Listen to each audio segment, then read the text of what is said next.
Rais wa Jamhuri ya Muungano wa Tanzania awaongoza Watanzania kwenye mazishi aliyekuwa makamu wa rais na waziri mkuu mstaafu hayati Cleopa David Msuya. Rais wa zamani wa Filipino Rodrigo Duterte achaguliwa tena kuwa meya wa jiji la Davao licha ya kufungwa The Hague kwa uhalifu dhidi ya binadamu. Na katika michezo, baraza la michezo lazipongeza timu za taifa za tennis kwa watu wenye ulemavu na timu ya wasichana chini ya umri wa miaka 18 ya mpira wa mikono baada ya kufanya vizuri mashindano ya dunia na Afrika.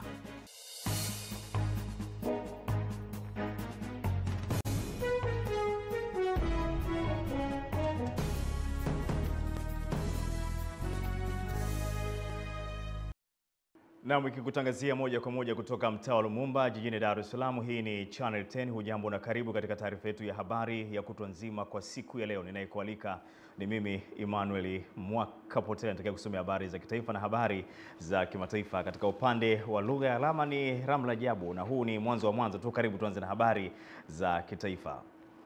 Rais wa Jamhuri ya Muungano wa Tanzania Mheshimiwa Dr. Samia Suluhu Hassan ameongoza Watanzania katika maziko ya aliyekuwa makamu wa rais na waziri mkuu mstaafu hayati Cleopa David Msuya iliyofanyika kijijini kwake Chomvu, wilaya ya Mwanga, mkoani Kilimanjaro. Akizungumza katika ibada ya mazishi iliyofanyika kwenye kanisa la Kiinjili la Kilutheri Tanzania KKKT, ushirika wa Kivundi Dayosisi ya Mwanga, Mheshimiwa Dr. Samia Suluhu Hassan akawataka Watanzania kumuenzi hayati Cleopa Msuya kwa kuendeleza mema yake kwa manufaa ya taifa letu, ikiwemo umoja na mshikamano. Alikuwa ni muamini wa kujenga umoja na mshikamano, na ameacha sifa hiyo kwa kiasi kikubwa hapa wilayani Mwanga. Tunaambiwa moja kati ya sifa za wilaya hii, wanapoambiwa tokeni, kuna jambo la kiwilaya mkalifanyie kazi, watu wote wanatoka na wanakwenda kufanya kwa pamoja. Huo ni kujenga umoja na mshikamano, na ni jambo ambalo mzee aliwajengea watu wake. Sasa hapa nataka kusema jambo moja. Katika kuangalia aliyoyafanya mzee Msuya, kuna kijiji hapa nadhani kinaitwa Chombo au kinaitwa hivyo kinavyoitwa. Alianzisha ujenzi wa kituo cha afya na akawataka wanamwanga au wana Mwanga ndio wote kwa pamoja kukusanya nguvu kujenga kile kituo. Wito wangu kwenu, tumalizeni kile kituo. Wote tuchangie, na mimi nitachangia, tumalize kile kituo na tukipe jina lake. Akihubiri katika ibada ya mazishi iliyohudhuriwa na watu kutoka ndani na nje ya mkoa wa Kilimanjaro pamoja na viongozi wa vyama vya siasa na serikali, Askofu Mkuu wa KKKT Alexander Malasusa amewasihi Watanzania kuwa waadilifu na wanyenyekevu ili kujenga mahusiano mema katika jamii na taifa. Sijasikia mtu wilaya nzima wakamwita baba wa wilaya, baba wa Mwanga. Si kwa sababu nyingine, si kwa sababu ya uzee au kwa sababu ya umri, ni kwa sababu ya alama, kwa sababu ya upendo alioweka kwa watu wa chini. Mungu anatutuma sisi na anatupa nafasi hizi tulizo nazo ili tuwaangalie hao watu wa chini. Alikuwa sababu kubwa ya kuwafanya wengi watabasamu. Ninakumbuka moja ya kitu cha mwisho kabisa tulipofika kumsalimia hapa na baba askofu wa Dayosisi ya Pare, badala ya kutuambia mambo mengi anasema tu, nafurahi wananchi wa Mwanga wamepata maji. Ninamshukuru sana rais. Alituambia, Mheshimiwa Rais alituambia kama kitu kinachotoka moyoni mwake. Mimi nikafikiri wamemwekea mabomba mapya hapa kwenye nyumba yake. Wananchi wa Mwanga, viongozi, tuwakumbuke wale ambao Mungu anaweka chini yetu, ili siku zetu za kuishi hapa ziwe baraka. Uwezo wake wa uongozi, umakini wake katika kujenga hoja, uhodari wa kujieleza na kulifafanua jambo gumu na kulifanya lieleweke na kuwa rahisi hata kwa mtu ambaye sio mtaalamu wa uchumi na fedha. Alijipambanua. Mheshimiwa Msuya alikuwa mtu aliyejaliwa akili nzuri, big brain, very bright fellow, big brain.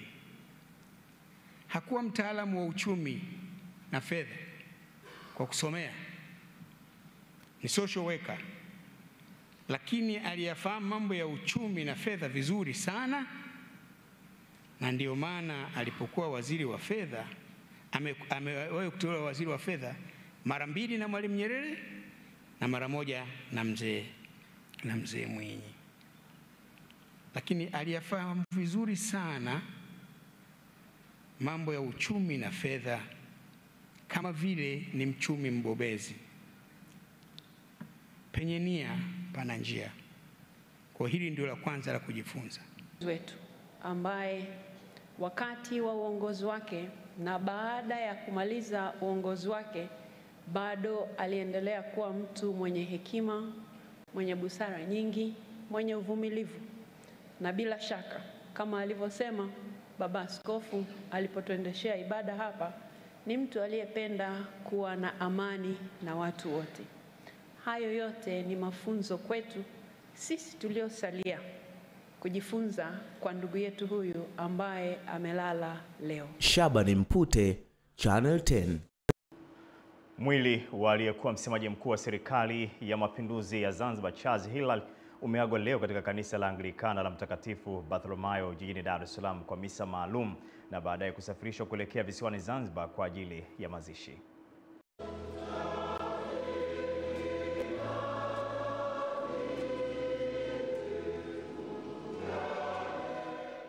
Askofu mkuu wa kanisa la Anglikana la Mtakatifu Bartholomayo lililopo Ubungo jijini Dar es Salaam, Askofu Jackson Sostenes aliongoza ibada hiyo huku akiwataka waombolezaji kuweka alama katika maisha kwa kufanya mambo yaliyomema yenye kuwagusa watu pamoja na kuacha alama katika jamii itakayozungumzwa.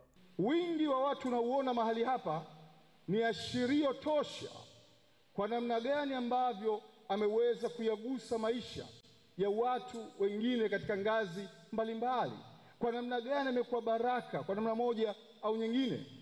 Nilisema mahali pa nadhani hapa pa Ubungo kwenye ibada moja kwamba ukiishi katika dunia na usiaguse maisha ya mtu yoyote, wasiwepo watu ambao wameguswa kwa uwepo wako duniani, ufahamu wewe hujawahi kuishi, ulikuwepo tu duniani. Mkuu wa mkoa wa Dar es Salaam Albert Chalamila, ambaye aliongoza viongozi wa serikali katika misa hiyo, ametoa salamu za pole zilizotolewa na Rais Dr. Samia Suluhu Hassan kwa familia, ndugu na jamaa walioguswa na msiba huo, huku baadhi ya wadau wa tasnia ya habari wakimwelezea marehemu kuwa alikuwa mtu wa kipekee. Mheshimiwa Rais wa Jamhuri ya Muungano wa Tanzania anatoa pole nyingi sana kwa familia.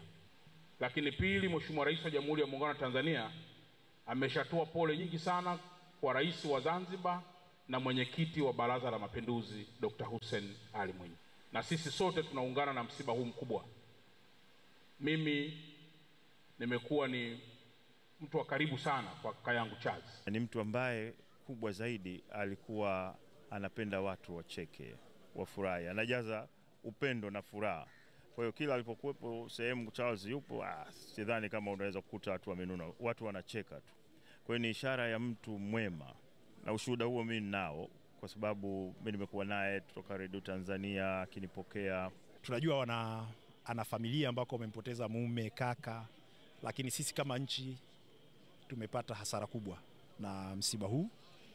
Of course amefanya kazi nyingi ambazo zinaendelea kuishi kwa sababu alikuwa kwenye kamera, alikuwa kwenye voice recording. Kwa hiyo tuendelee kuenzi mema aliyoyafanya. Mbali na yeye kuwa muumini mzuri wa kushiriki ibada mbalimbali, lakini pia katika namna nyingine sasa akaingia kwenye ile kamati maalum ambapo sasa kanisa limekuwa kwenye mpango wa kuanzisha vyombo mbalimbali vya habari. Charles Martin Hilary ameacha mjane aitwaye Sarah Doris Hilary na watoto 2 na mjukuu mmoja.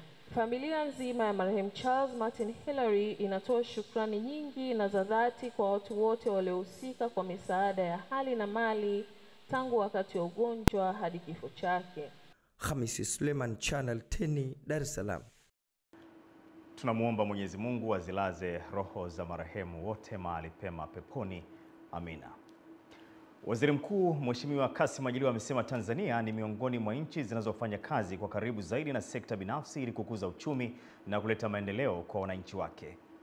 Mheshimiwa Kassim Majaliwa ametoa kauli hiyo wakati akishiriki mjadala uliojumuisha mawaziri wakuu wanne kutoka Tanzania, Ivory Coast, Guinea pamoja na Cameroon katika moja ya vikao vya jukwaa la siku 2 la maafisa watendaji wakuu barani Afrika ambao unaendelea jijini Abidjan, Ivory Coast. Tanzania yenyewe kupitia serikali tumeweza kuimarisha miundombinu ya kuwezesha kufanya biashara kwa private sector. Tumeeleza uwepo wa bandari 3 za Dar es Salaam, Tanga na Mtwara na mpango wa kujenga bandari ya Bagamoyo. Tumeeleza ujenzi wa reli ya kati kwa kiwango cha kimataifa. Tumejenga kuunganisha nchi jirani, lakini pia tuna reli ya Tazara ambayo inaunganisha na Zambia. Aidha, Waziri Mkuu Majaliwa amezungumzia mjadala huo ambapo amesisitiza Tanzania ina ushirikiano mzuri na sekta binafsi.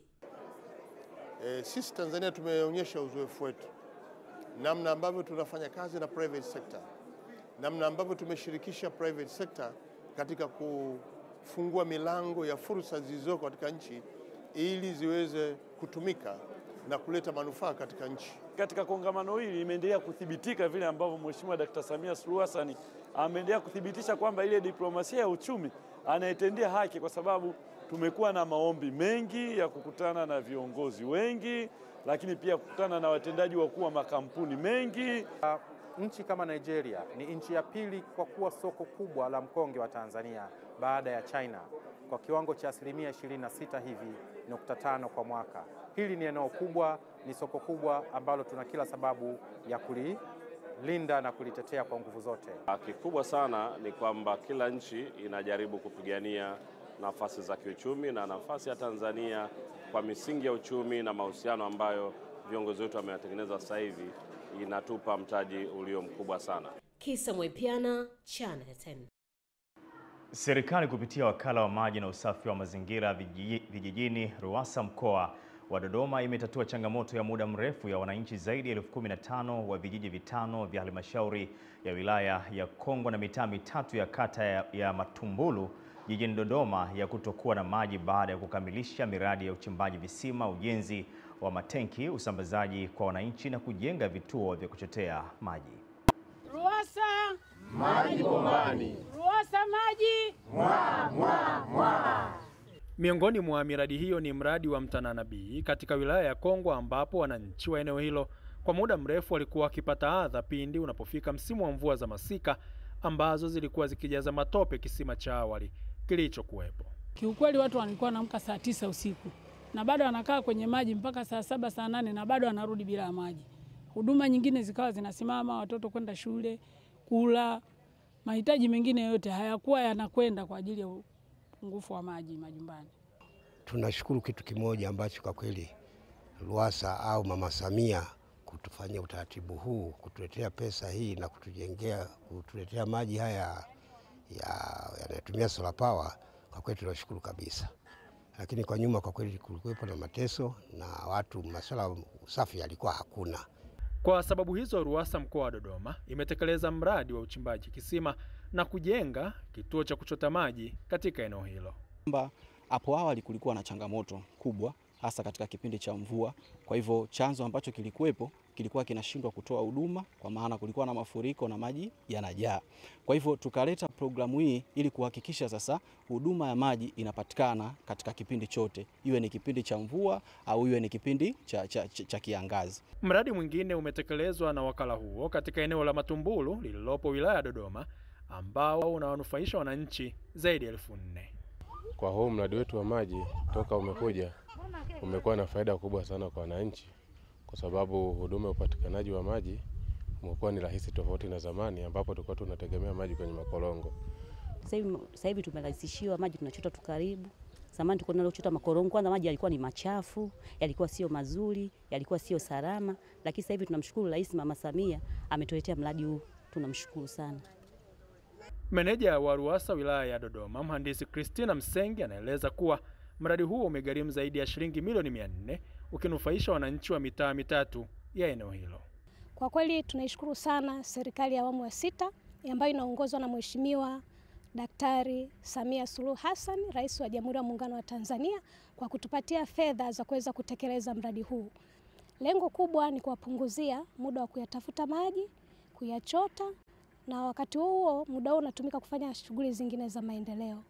Lakini vile vile mradi huu unalenga kupunguza yale magonjwa yanayotokana na maji, kwa mfano kipindupindu na magonjwa kama ya kuhara, yote yanapunguzwa kupitia mradi huu wa maji. Amani Mbando, Channel 10, Dodoma. Na mtazamaji, tunaambiwa treni ya abiria ya shirika la reli Tanzania TRC inayofanya safari zake katikati ya jiji la Dar es Salaam na stesheni ya Pugu imeacha njia na kusababisha abiria 6 waliokuwemo kwenye treni hiyo kujeruhiwa. Akizungumza na vyombo vya habari katika eneo la tukio, mkaguzi msaidizi wa Jeshi la Zimamoto na Uokoaji Athanas Magambo amesema ajali hiyo imetokea majira ya saa 11 jioni wakati treni hiyo ikitoka katikati ya jiji kuelekea stesheni ya Pugu. Kamera ya Channel 10 imeshuhudia wafanyakazi wa TRC kwa kushirikiana na wale wa kampuni ya Yap Markers wakijitahidi kuyarejesha mabehewa yaliyokuwa yamezima kwenye reli yake na kuiondoa yaliyoharibika kutokana na ajali hiyo. Ajali ya treni ambayo takribani mabehewa 6 yaliyoacha reli yakawa yamekimbilia upande wa pembeni. Chanzo cha ajali hii bado hakijajulikana haswa ni nini kusababisha mabehewa haya yameweza kuacha reli hii. Ila kwa awali tu tulichokifanya kama Jeshi la Zimamoto na Uokoaji, baada ya kupokea wito huu wa ajali, tumefika hapa na kuokoa takribani ya watu 6. Jinsia wanaume wakiwa ni 2 na wanawake wakiwa ni 4, ambao wote ni watu wazima. Mpaka hivi sasa kinachoendelea hapa ni kuhakikisha mabehewa yaliyokuwa yametoka nje ya reli yanarudishwa katika upande wake na kuondolewa yale mengine ambayo yameharibika. Na tukio hili tulipata takribani mida ya saa 11 kasoro, ilikuwa saa 11 na dakika kama 41. Kwa hiyo saa 11 kasoro dakika 19 tumepata tukio hili, tukafika hapa kwa wakati. Na mtazamaji, Channel 10 itaendelea kuhabarisha kuhusiana na tukio hili lililotokea leo jioni. Wakazi wa kata ya Bugelenga wilayani Bukombe mkoani Geita wameondokana na changamoto ya kuvuka kwa kutumia mitumbwi baada ya serikali kuwajengea daraja kubwa lenye thamani ya zaidi ya shilingi milioni 500 katika barabara inayounganisha wilaya mbili za Bukombe na Mbogwe.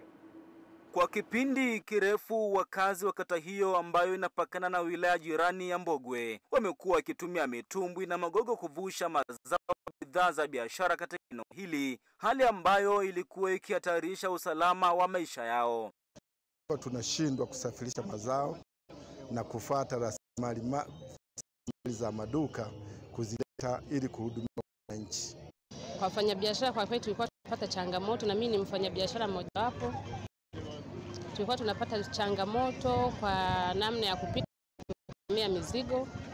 Na naamini katika hilo daraja mbinu wataitunza, iangalia, maana imegharimu fedha nyingi sana Tanzania. Akitoa ufafanuzi wa ujenzi wa daraja hilo lenye urefu wa mita 60 kwa mwenyekiti wa CCM mkoa wa Geita alifika kuona maendeleo yake, meneja wa wilaya Bukombe ujenzi umefikia 90 na kwamba kitu hicho cha wananchi kilifika kwa mbunge wa jimbo hilo ambaye ni naibu waziri mkuu Dr. Doto Biteko kuahidi kuwajengea daraja. Linajengwa kwenye la Mwalo Yogero Bugelenga Mbogwe boda ambayo inaunganisha Bukombe na Mbogwe.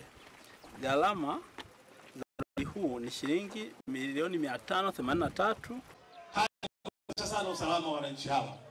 Lakini katika ziara mheshimiwa naibu waziri mkuu, mbunge wetu wa jimbo la Bukombe, wananchi hawa sauti wakiomba msaada wa mwenyekiti wa CCM mkoa wa Geita Nicolaus Kasendamila serikali kwa kujenga daraja hilo pamoja na kutekeleza ilani ya CCM kwa 100% wilayani humo. tunaposema serikali ya awamu ya 6 imeupiga mwingi na hatujafanya makosa. Kwa kauli moja, mkutano mkuu wa CCM taifa kumtangaza na kumtamka rasmi kwamba sasa mgombea wa urais kipindi kijacho Dr. Samia Suluhu Hassan, tunamaanisha haya mambo mnayaona kwa macho. Kutoka Bukombe, mimi ni Mrisho Sadik. Mkuu wa wilaya ya Temeke Sixtus Mapunda ametoa wito kwa wakazi wa Changanyikeni, eneo linalofahamika kama mradi wa viwanja 20,000 kata ya Twangoma jijini Dar es Salaam, kuendeleza maeneo yao bila hofu, ndio wamiliki halali wa maeneo hayo.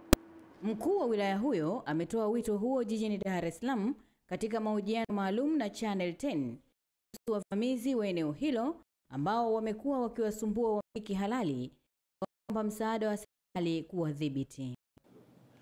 Ni kweli kuna tatizo la kuvamiwa kwa watu wanavamia vile viwanja vilivyokuwa mradi wa wizara wa viwanja 20,000 eneo la Twangoma.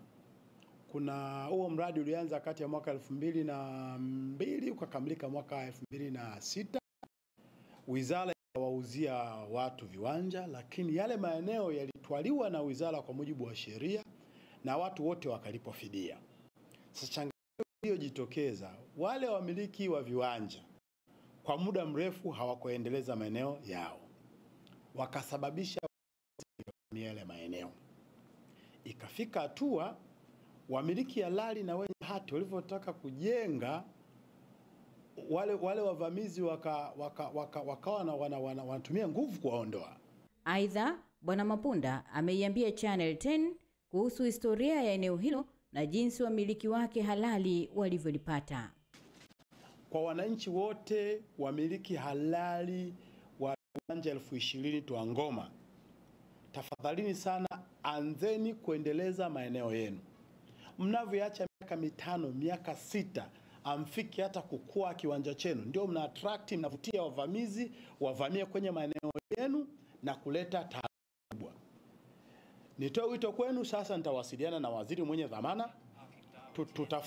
Tutafanya kazi ya land audit. Tukigundua kuna ardhi imekaa zaidi ya miaka 10 haujaendeleza, tutamshawishi wizara apeleke kwenye mamlaka husika, umiliki wako ufutwe. Aziza Bakari, Channel 10. Hali ya barabara katika eneo la Veterani Temeke, Dar es Salaam imeendelea kutishia hali ya usalama kwa wanaotumia vyombo vya moto ikiwemo magari, bajaji na pikipiki, kutokana na barabara hiyo kuwa na mashimo makubwa yanayochangiwa na magari makubwa yaliyopitiliza uzito ambayo hutumia barabara hiyo. Lami ya zege kwa sababu yanapita malori yenye uzito wa tani zaidi ya 30 ya malori ya sulfa yanapita. Watu wanadumbukia mitaroni mbele ya macho yangu nikiangalia. Na kuna kipindi kuna gari moja ilidondoka mtaroni. Sasa hivi kutokana na malori, msongamano wa malori hapa. Pana msongamano wa malori mengi, imekuwa ni tabu, ni shida, ni dhiki kweli kweli. Kwa hiyo baadhi ya wananchi katika eneo hilo la Temeke Veterinary wakizungumza na Channel 10 wamesema wamekuwa adha kubwa inayotokana na malori ya makontena ambayo yamekuwa yakisababisha ajali za mara kwa mara, lakini pia kuongezeka kwa mashimo katika barabara hiyo. Kama wameamua kujenga hizi ICD zenye kuviweka malori makubwa yanapita kila wakati, waboreshe hizi, ikiwezekana zitengenezwe katika kiwango cha lami yenye kuhimili vishindo vya haya malori.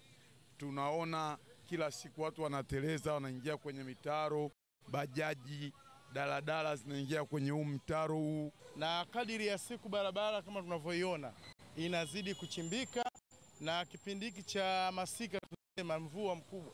Kwa kila siku barabara inazidi kuharibika, njia ikishakuwa mbovu.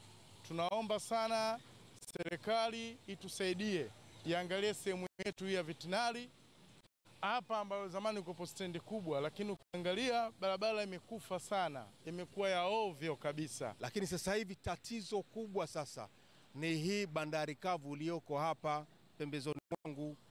Hapa mchana usiku malori yanapaki, malori mpaka inakuwa dhiki, shida, tabu kuweza kupita katika barabara hii. Kwa hiyo tunaiomba serikali, tunaomba wahusika, sisi wananchi tunaokaa eneo hili imekuwa ni tabu, ni kero. Kitambo cha kilomita 1 hichi unaweza kutembea mpaka masaa 2. Na hii barabara, ndugu mwandishi, ilikuwa mkombozi wa watu ambao wanataka Tazara, wanaotokea ile Dr. Omar Ali Juma Road, yani barabara ya Mwembe Yanga kwenda Tazara kwenda Buguruni, ikawa inawasaidia. Barabara hii unapita Mchicha au watu wanaenda Chanika, wanaenda Gongo la Mboto. Kiwango kidogo kilichotengenezwa kwa ajili ya kupita magari madogo, yani kama tani 10, lakini sasa hivi yanapita magari ya tani zaidi ya 30. Sasa mimi nashindwa kuelewa. Wananchi hao wameomba mamlaka zinazohusika kuhakikisha eneo hilo linashughulikiwa kwa kuwa linaweza kusababisha madhara makubwa hasa kwa malori yanayobeba makontena. Suleiman, Channel 10, Dar es Salaam. Siku moja baada ya basi liendalo haraka linalotumia nishati ya gesi kuanza kutoa huduma bure kutoka Moroko kwenda kivukoni, ikiwa ni majaribio, baadhi ya abiria waliopata nafasi ya kupanda basi hilo wamepongeza huduma zinazotolewa ndani ya basi, ikiwemo usafi na kiyoyozi. Wakizungumza na Channel 10, abiria hao wamesifu usafi ndani ya basi hilo unaoendana na unadhifu wa abiria, lakini wakaomba serikali kuongeza mabasi mengine kama hayo ili kuondoa msongamano uliopo sasa ambao unawafanya baadhi ya washindwa kutumia usafiri. Kuna tarajia hapa simu, lakini pia kuna AC hapa, najisikia vizuri sana. Tarajia kwamba sasa usumbufu utaondoka. Kwa kweli Dar es Salaam tumepanda katika viwango. Naomba abiria wengine tupande mabasi haya. Huduma ni nzuri na tunashukuru, nilipo vizuri. Naomba watu wengine. Hii tulivyoanza kupanda kwa ajili ya kuelekea katika shughuli zetu za kiofisi, kwa kweli ni huduma nzuri na tumefurahi. Wengine wakate kadi waweze kupata huduma hii pamoja na mambo mengine. Basi hilo lilizinduliwa mwishoni mwa wiki ambapo mkurugenzi mtendaji UDART Waziri Kindamba aliahidi basi hilo kutoa huduma bure, ikiwa ni sehemu ya majaribio kabla ya kuletwa mabasi mengine 100 agizwa ili kuboresha huduma ya usafiri huo. Mtazamaji wa Channel 10, hili ndilo basi majaribio tayari limeanza safari zake kutoka hapa kituo cha Moroko kuelekea kivukoni. Na kama ambao unasikia wanatangaza kuhusiana na kwa ajili ya wale ambao wanatumia kadi tu ndio wa kupanda basi hili kutoka kituo basi yaendayo haraka Moroko jijini Dar es Salaam. Beatrice Eric, Channel. Tanzania inatarajiwa kuwa mwenyeji wa mkutano na maonesho ya sekta ya afya ya kinywa na meno mwishoni mwa mwezi huu jijini Dar es Salaam, ikiwa ni kwa mara ya kwanza kufanyika hapa nchini. Wizara ya Afya na ofisi SEMI zimetoa wito kwa wadau wa afya ya kinywa na meno kujitokeza kushiriki maonesho hayo ya Dental Expo 2025 yatakayofanyika tarehe 30 na tarehe 31 mwezi huu katika viwanja vya Mlimani City, Dar es Salaam. Mkurugenzi msaidizi wa huduma za tiba ya meno katika Wizara ya Afya, ambaye pia ni mwenyekiti wa bodi ya maonesho hayo, Dr. Baraka Nzobo, amesema kuwa Tanzania washiriki wengine watatoka bara la Ulaya, Asia na Amerika, ambapo wataalamu hao watabadilishana uzoefu na kujionea hatua kubwa ya uwekezaji uliofanywa na serikali katika hospitali mbalimbali nchini. Maonyesho haya ni muhimu sana kwa nchi yetu ya Tanzania. Kwanza yanaenda kuleta wageni, wafanyabiashara wa kimataifa wanaoshughulika na bidhaa za kinywa na meno, kuanzia mitambo, dawa na vitu vingine vinavyohusiana na matibabu ya kinywa na meno. Aidha, mkurugenzi wa Tanzania Dental Expo, Dr. Ambege Jack Mwakatobe, anazungumzia maandalizi ya umuhimu wa mkutano na maonyesho hayo yatakayofunguliwa na Waziri wa Viwanda na Biashara, Dr. Suleiman Jafo. Tukumbuke kwamba kwa sasa hivi takwimu zinaonyesha kwamba karibu watu bilioni 3.5 kwa namna moja au nyingine wanaathirika na matatizo ya afya ya kinywa na meno. Kwa hiyo hao wataalamu wetu wakija wataweza kuona vifaa, wataweza kujifunza. Kila hospitali ina modern dental chair, x-ray machine, wataalamu wameajiriwa, wamekwenda kule. Kweli tutumie nafasi hii vizuri kwa moyo wa shukrani. Kutoka Dar es Salaam, Salma Shabani, Channel 10. Na mtazamaji, tuhitimishe na hii katika upande wa habari za kitaifa. Siku chache baada ya wakulima wa zao la mahindi kwenye halmashauri ya mji wa Handeni mkoani Tanga kuiomba serikali wapatie dawa ya kuua viwavi jeshi vilivyovamia mashamba yao na kushambulia zao hilo, hatimaye serikali kupitia mamlaka ya afya ya mimea imejibu ombi hilo kwa kutoa zaidi ya lita 1000 za dawa kwa ajili ya kuteketeza wadudu hao na kunusuru mazao ya wakulima.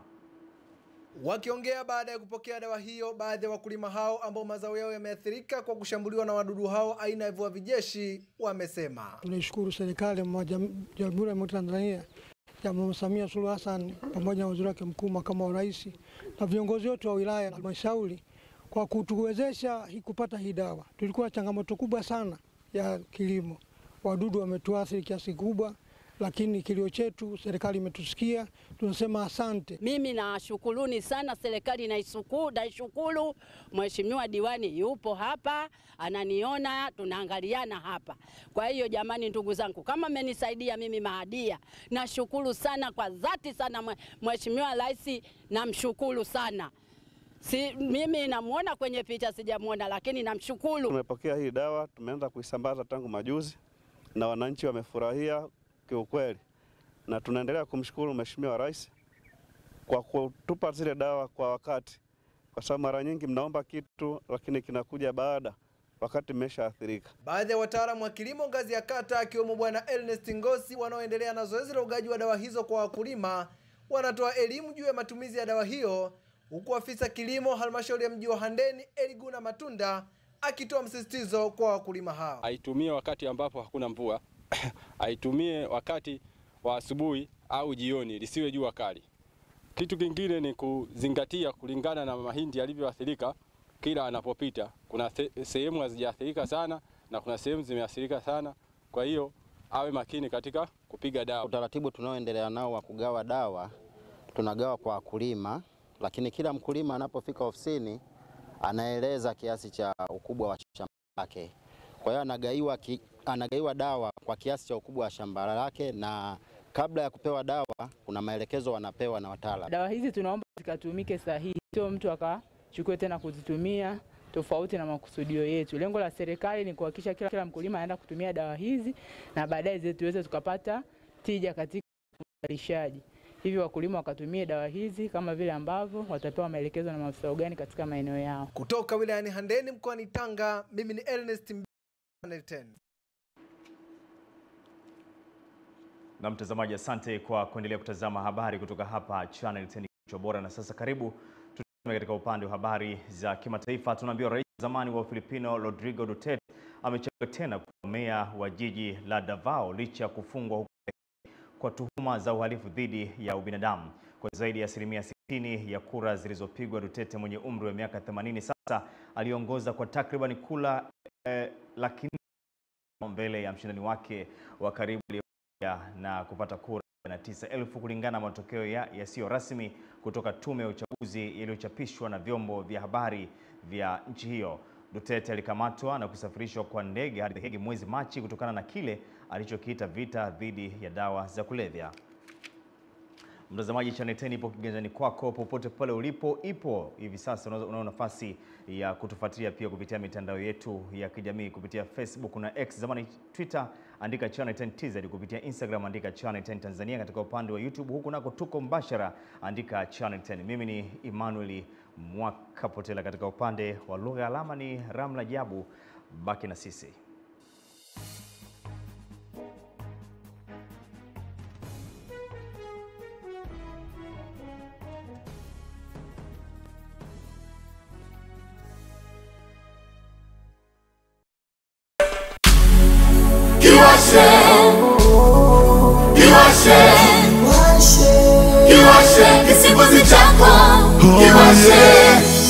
Kilivyoisha bando kakiweka kando na kupita mambo. Kiwashe, tunakwambia kiwashe. Yeah, ama kina changamoto kinahitaji maboresho, Azam TV tuko hapa tukiwashe. Leo tukiwashe. Kiwashe! Kiwashe kisimbuzi chako cha Azam TV sasa, na uendelee kufurahia mambo kemkem kama vile habari, burudani, tamthilia, makala mbalimbali, michezo, ligi za ndani na nje, vipindi vya watoto, comedy, reality shows, sinema zetu na cartoons. Azam TV, kiwashe. Azam TV, burudani kwa wote.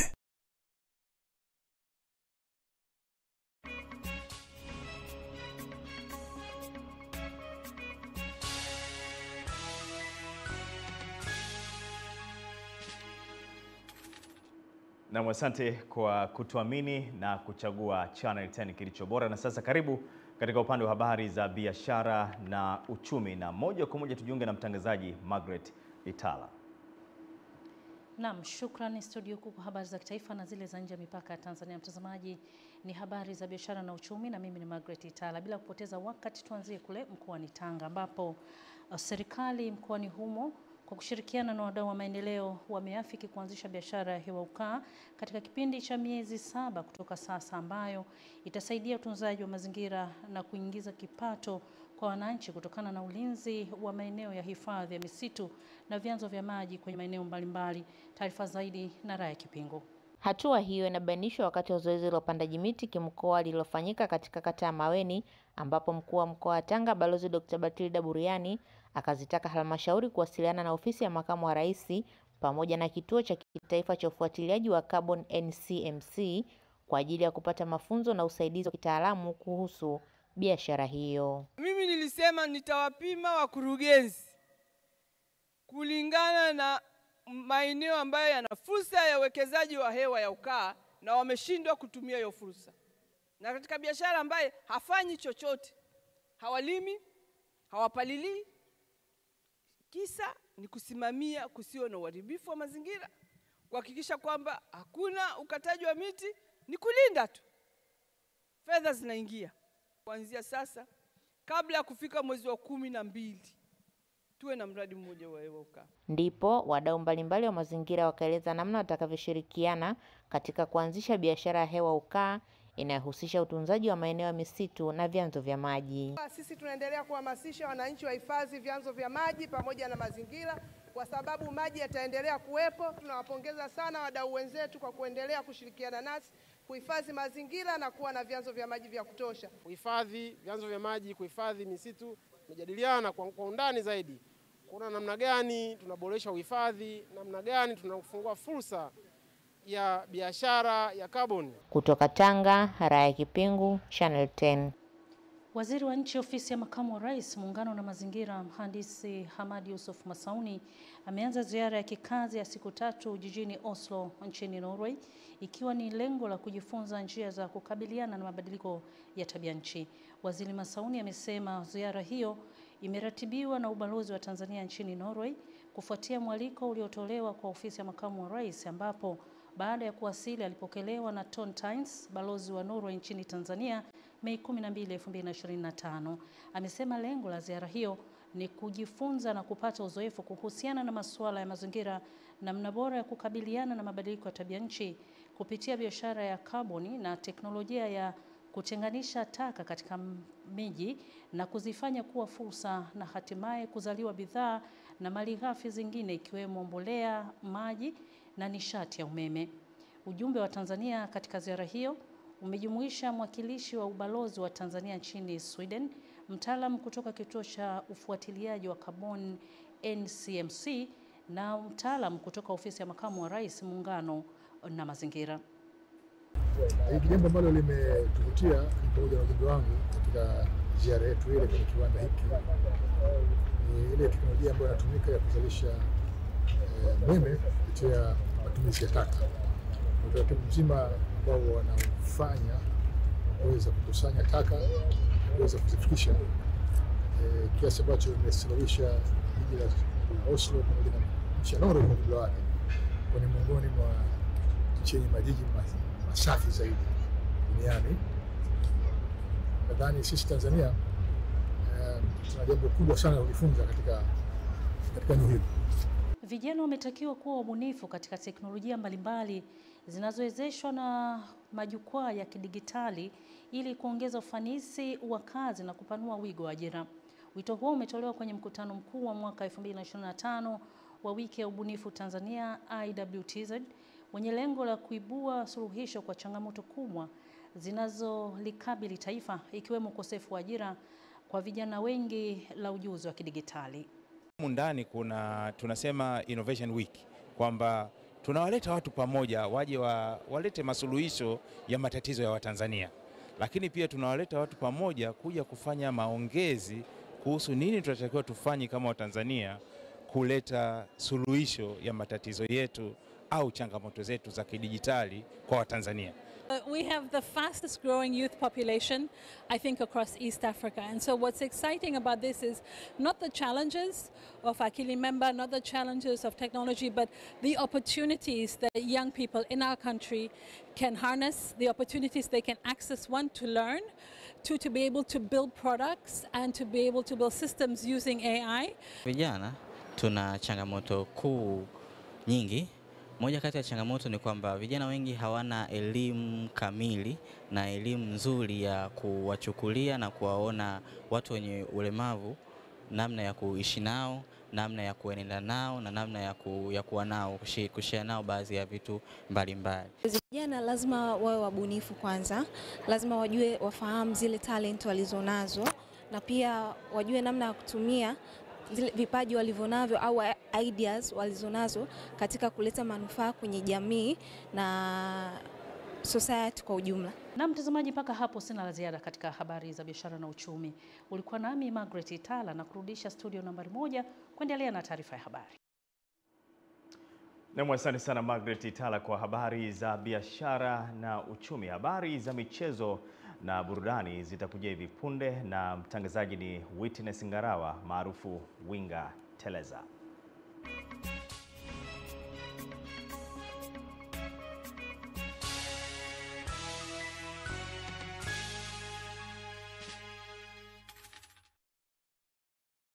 Elimu Ofa. Ofa kabambe kwa shule na vyuo vya elimu ya juu. Unapata matangazo ya wiki kwa bei nafuu kabisa. Vile vile tunatoa ofa kwa bei ndogo sana ya matangazo ya moja kwa moja kwa shughuli za mahafali ya shule za msingi, sekondari na vyuo. Kwa mawasiliano piga simu nambari 0674384236 na 0763400050 au 0713611816. Hapa Channel 10, kilicho bora kabisa. Elimu Ofa. Burudani kiganjani mwako ukiwa na mitandao yetu. Facebook Channel 10 TZ,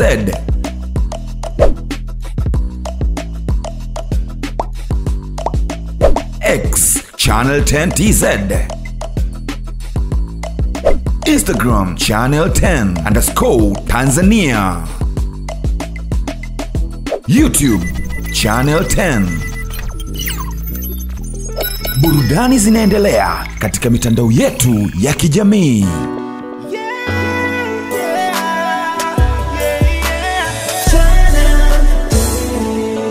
Kilicho bora kabisa. Burudani kiganjani mwako ukiwa na mitandao yetu. Facebook Channel 10 TZ,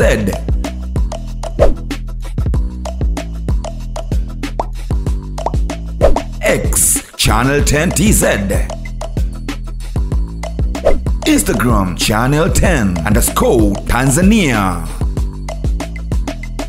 YouTube Channel 10. Burudani zinaendelea katika mitandao yetu ya kijamii.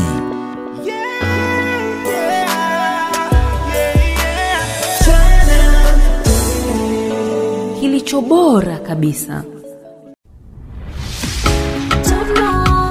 Mwanamke shupavu. Kwa mara ya kwanza, wanawake wamepata jukwaa madhubuti kwa ajili ya kuongelea, kujadili na kutatua masuala mbalimbali yanayowahusu. Naam, ni Tunu, mwanamke hodari. Ni kipindi kinachohusu harakati za mwanamke wa Kitanzania, kiuchumi, kisiasa, kijamii na masuala yote ya kumkwamua mwanamke na kupata taarifa sahihi zinazomhusu mwanamke na jamii. Usikose kuangalia Tunu, mwanamke hodari. Ni kila siku ya Jumapili saa 2:30 usiku na marudio ni Jumatatu saa 7:30 mchana. Hapa Channel 10, kilicho bora kabisa.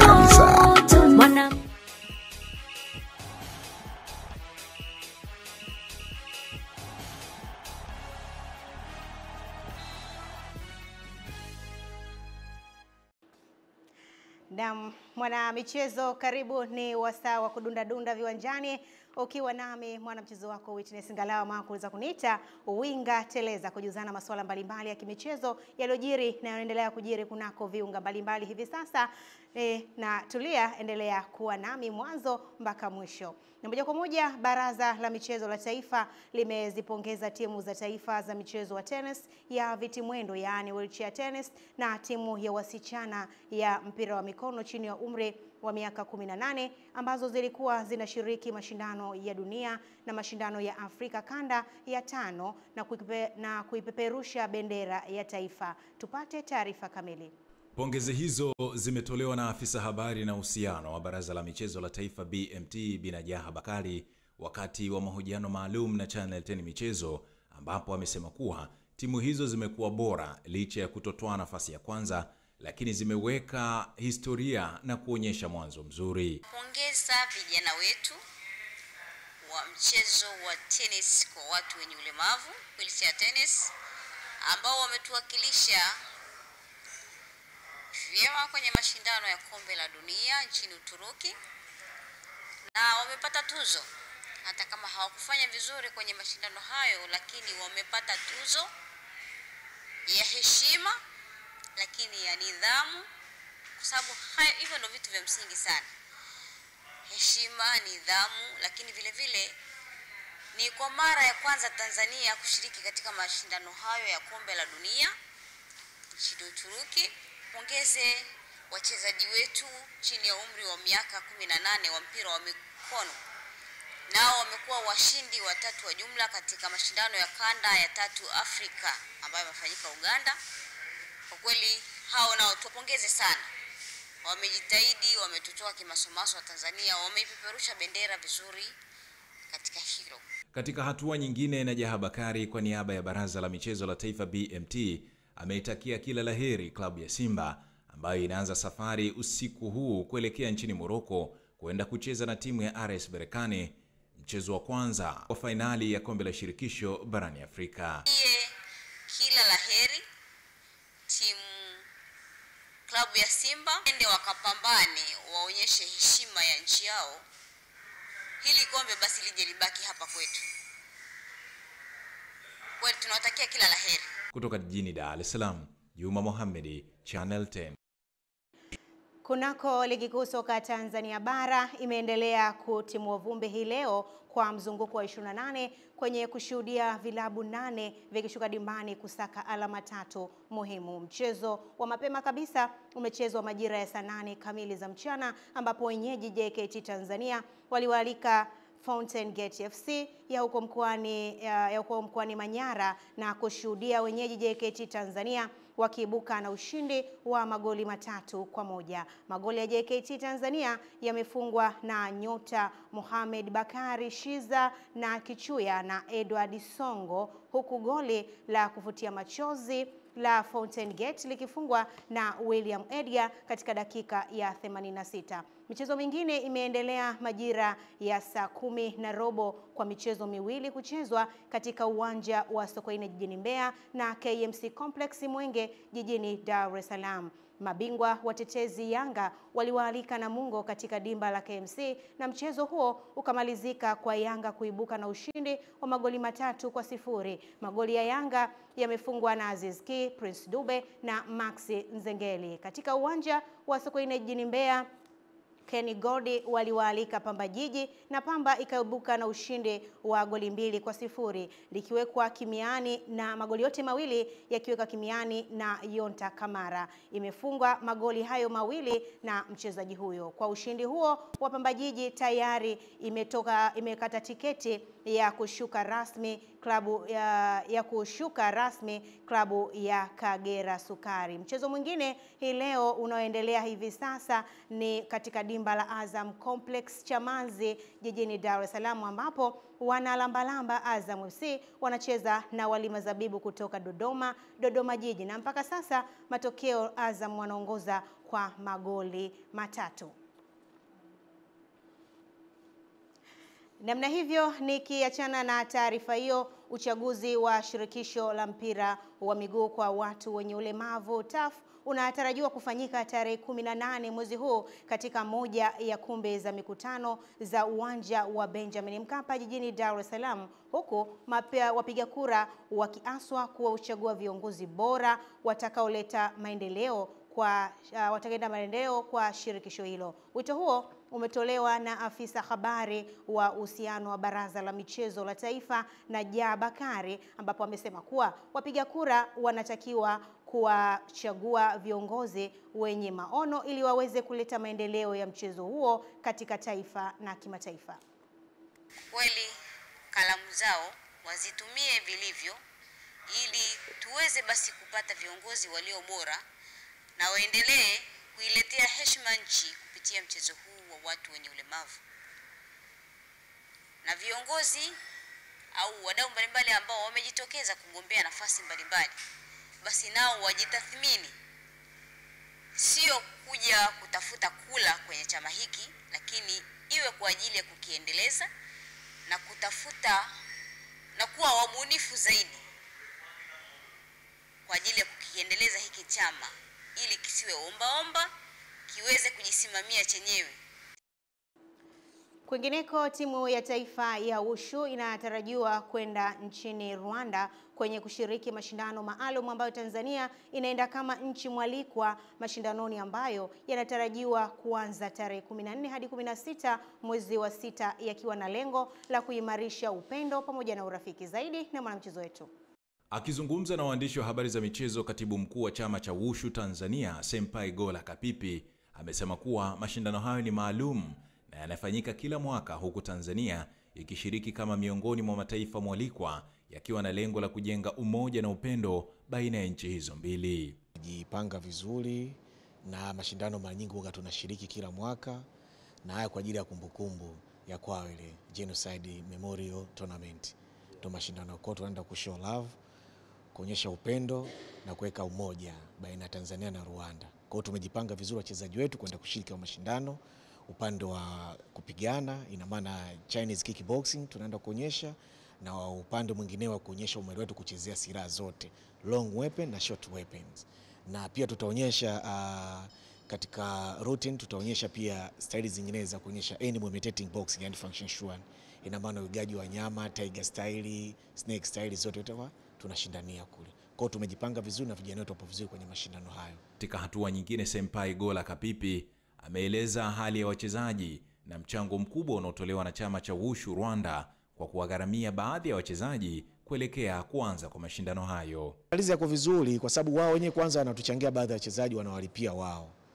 Wao mwanzo walisema watalipia watu watatu kila kitu, full package watalipia, na maana kwenda round trip ambayo accommodation na pamoja mambo ya chakula watafanya. Lakini tumwambia kidogo ongeze idadi ya watu. At least wao wahudumia watu 5 na sisi chama tutahudumia watu wetu. Hata sasa service chama tumepanga kama watu 7 wa kwenda kule ambao tuna uhakika wa kuwahudumia kwenda kule vijana wetu. Kutoka jijini Dar es Salaam, mimi ni nahodha wa muda wote Juma Mohamed, na hii ni Channel 10 Michezo. Asante Juma Mohamed. Kamati ya maadili ya shirikisho la mpira wa miguu Tanzania TFF iliyokutana tarehe 8 mwezi Mei mwaka huu jijini Dar es Salaam kusikiliza mashauri mawili yaliyowasilishwa mbele yake. Katika shauri la kwanza lilikuwa la maadili likiwahusu TFF dhidi ya Thabit Karia, ambapo Thabit Karia, mkuu wa idara ya habari na mawasiliano wa Azam FC, alishtakiwa na Secretariat ya TFF kwa kosa la kuchochea umma kinyume na kanuni ya 73(4) ya kanuni ya maadili za TFF toleo la mwaka 2021. Baada ya mapitio ya shauri hilo, Thabit Zakaria hajakutwa na hatia, hivyo kuachiwa huru. Rungu la TFF limemkuta katibu mkuu wa chama cha mpira wa miguu mkoa wa Dar es Salaam DRFA Ramadhani Misiru, ambaye alishtakiwa na Secretariat ya TFF kwa makosa mawili, ambapo baada ya kupitia Simiru alikutwa na makosa yote mawili na kuhukumiwa adhabu ya kutojihusisha na soka kwa muda wa miaka 6 na faini ya shilingi milioni 5. Namna hivyo, taarifa hiyo kuhusiana na baraza na kuhusiana na TFF ndio inanipeleka viwanjani kimataifa. Moja kwa moja tuungane na msimulizi wetu. Karibu katika habari za michezo kimataifa, na kwanza tuanze kuangazia mchezo wa tennis. Andy Murray hatakuwa tena kocha wa Novak Djokovic uamuzi unaosemekana kuwa ni wa makubaliano ya pande zote mbili, na hii inamaanisha kwamba Mali hatakuwa upande wa Djokovic atakapowania taji lake la 8 la Wimbledon mwezi Julai. Djokovic, bingwa mara 24 wa Grand Slam, alijiunga na Mali mnamo Novemba mwaka jana. Chini ya Mali, Mserbia alifika nusu finali ya Australian Open na hatimaye kustaafu baada ya kupoteza seti ya kwanza. Mchezaji huyo mwenye umri wa miaka 37 amekuwa na msimu mgumu kutokana na viwango vyake vya juu na chini, akipoteza mechi yake ya kwanza katika michuano minne kati ya michuano mitano iliyopita, na pia kuchapa kwenye fainali ya Miami Open na Jakub Mensik mwenye umri wa miaka 19. Asante kocha Andy kwa bidii, furaha na usaidizi kwa miezi 6 iliyopita ndani na nje ya uwanja. Tulifurahi sana kuimarisha urafiki wetu wa pamoja, Djokovic alisema. Shukrani kwa Novak kwa nafasi nzuri ya kufanya kazi pamoja, na shukrani kwa timu yake kwa bidii yao yote katika kipindi cha miezi 6 iliyopita, Mali aliongeza. Shukrani kwa Novak kwa nafasi nzuri ya kufanya kazi pamoja, na shukrani kwa timu yake yote kwa bidii katika kipindi cha miezi 6 iliyopita, Mali aliongeza. Na namtakia Novak kila laheri kwenye msimu uliosalia. Na sasa tuhamie katika soka. Lucas Vazquez anataraji kuondoka katika klabu ya Real Madrid kama mchezaji huru mara baada ya kutamatika kwa michuano ya dunia ya vilabu. Mchezaji huyo aliyekuwa akihudumu kama beki wa kulia atapishana na Trent Alexander-Arnold atakayejiunga na Madrid mwishoni mwa msimu huu. Vazquez amehudumu takriban miaka 16 katika viunga vya Santiago Bernabeu huku akishinda ligi ya mabingwa mara 6 na Real Madrid, na sasa ni nafasi yake ya kwenda kutafuta changamoto mpya. Eden Bahati, Channel 10 michezo kimataifa. Namna hivyo golikipa wa kisasa Eden Bahati anatamatisha yale yote ya dawati la michezo na burudani kwa siku ya leo. Baada ya muhtasari wa habari hapa, Emmanuel Makapotela atakuja tamatisha habari yetu ya kutwa nzima ya leo. Mimi ni Witness Ngalawa Winga Teleza. Rais wa Jamhuri ya Muungano wa Tanzania awaongoza wa Tanzania kwenye mazishi aliyekuwa makamu wa rais na waziri mkuu mstaafu hayati Cleopa David Msuya. Rais wa zamani wa Filipino Rodrigo Duterte achaguliwa tena kuwa meya wa jiji la Davao licha ya kufungwa The Hague kwa uhalifu dhidi ya ubinadamu. Na katika michezo, baraza la michezo lazipongeza timu za taifa za tennis kwa watu wenye ulemavu na timu ya wasichana ya chini ya umri wa miaka 18 ya mpira wa mikono baada ya kufanya vizuri mashindano ya dunia na Afrika.